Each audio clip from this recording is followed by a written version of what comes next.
करवीर विधानसभा मतदारसंघाचे महाविकास आघाडीचे संभाव्य उमेदवार राहुल पाटील यांनी करवीर तालुक्यातील वाखरी येथे युवा संवाद मेळावा घेत विधानसभेचे रणशिंग फुंकले।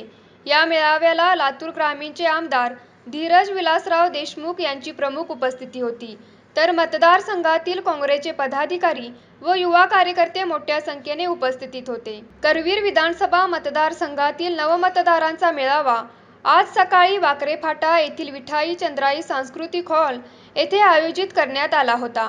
स्वर्गीय आमदार PN पाटील यांच्या प्रतिमेचे पूजन आणि श्रद्धांजली वाहून कार्यक्रमाला सुरुवात झाली।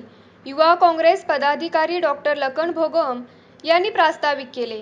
कुर्डू गावचे विष्णू पाटील, वडंगेचे प्रमोद पाटील व प्राजक्ता पाटील यांनी PN पाटील यांच्या आठवणींना उजाळा दिला। करवीर विधानसभा मतदारसंघाचे संभाव्य उमेदवार राहुल पाटील यांनी स्वर्गीय आमदार PN पाटील व महाराष्ट्राचे माजी मुख्यमंत्री विलासराव देशमुख यांच्या सोबतच्या आठवणी सांगितल्या।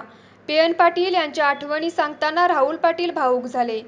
येणाऱ्या विधानसभा निवडणुकीत आपली साथ मिळावी असे सांगितले। येत्या काळात गगनबावडा व पन्हाळा हा भाग पर्यटन क्षेत्र म्हणून विकसित करू, सहकारी क्षेत्रात काम करणाऱ्या युवा पिढीला कॉलेजच्या काळातच प्रशिक्षण मिळावे यासाठी केंद्र उभारू, तसेच महिला सबलीकरणाचे काम करू असे आश्वासन दिले।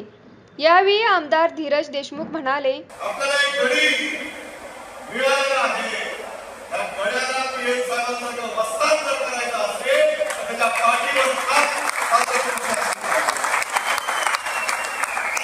आपण आपली जबाबदारी पार पाडणार नाही, ह्याच्यावरही एवढं लक्षात ठेवावं लागेल। काय आपली जबाबदारी?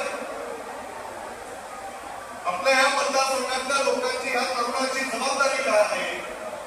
आपल्या हातावरच्या रेषांकडे बघून आपलं भाग्य काय आहे हे बघणं आपली जबाबदारी नाहीये। या काँग्रेसच्या पंजाकडे बघून आपल्या हाताच्या बोटानं राहुल भाई यांच्या भेटीवर बटन दाबण्याची जबाबदारी तुमची आहे। जोपर्यंत तुम्ही ती जबाबदारी पार पाडणार नाही तोपर्यंत राहुल भाईंचा नेतृत्व विधिमंडळात पोहोचणार नाही। उपस्थित कार्यकर्त्यांचे व पाहुण्यांचे तेजस्विनी राहुल पाटील यांनी आभार व्यक्त केले। न्यूज मराठी 24 साठी कॅमेरामॅन सोमनाथ जांभळे सह सौरभ पाटील, कोल्हापूर।